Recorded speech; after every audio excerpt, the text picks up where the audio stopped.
नमस्कार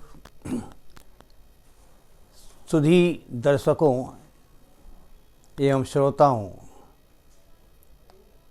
कविताओं का दौर चल रहा है और आज मैं एक नई कविता आपके सामने लाया हूँ जो प्रस्तुत कर रहा हूँ। लेकिन कविता से पहले मैं जीवन और ज़िंदगी से जुड़ी कुछ बात कहना चाहता हूँ। ज़िंदगी पर मैंने बहुत कुछ लिखा है, जिसकी वानगी स्वरूप मैं ये 2 लाइनें यहाँ दे रहा हूँ। कभी आगाज़ कभी अंदाज तो कभी आवाज़ है ज़िंदगी, कभी आगाज़ कभी अंदाज तो कभी आवाज़ है ज़िंदगी, कभी हकीकत कभी ख्वाब तो कभी फसाना है ज़िंदगी। हम लोग सब ज़िंदगी जी रहे हैं। कैसी जी रहे हैं ये हमारे विवेक पर निर्भर करता है, हमारे वातावरण पर निर्भर करता है, हमारे अपने सिद्धांतों पर निर्भर करता है और हम किस प्रकार से जीवन को ले रहे हैं ये सब कुछ हम पर ही निर्भर करता है। तो मैं यहाँ कविता दे रहा हूँ। मिलन बिंदु समय की पुकार है, समय की पुकार है, जन जन की आवाज़ है।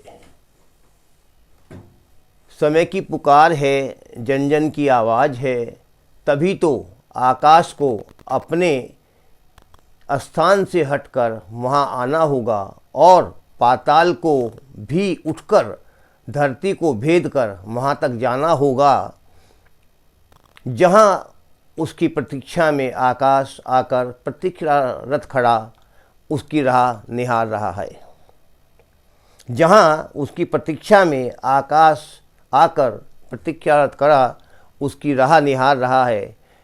जब ऐसा होगा तभी तो दोनों का मिलन होगा, जब ऐसा होगा तभी तो दोनों का मिलन होगा।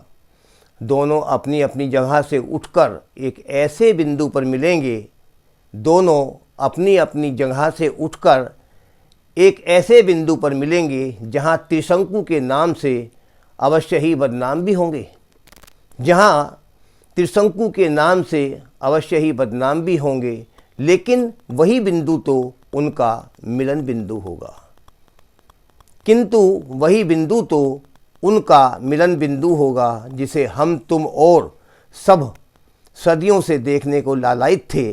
और यही मिलन बिंदु तो समाजवाद की सच्ची परिभाषा बनेगा, और यही मिलन बिंदु तो समाजवाद की सच्ची परिभाषा बनेगा, जहाँ छोटे बड़े ऊंच नीच मिलकर सभी एक होंगे, जहाँ छोटे बड़े ऊंच नीच मिलकर सभी एक होंगे। और तभी यह गांधी का देश कहलाएगा, और तभी यह गांधी का देश कहलाएगा और समाजवाद के नित नए आयाम स्थापित करेगा, और समाजवाद के नित नए आयाम स्थापित करेगा। धन्यवाद।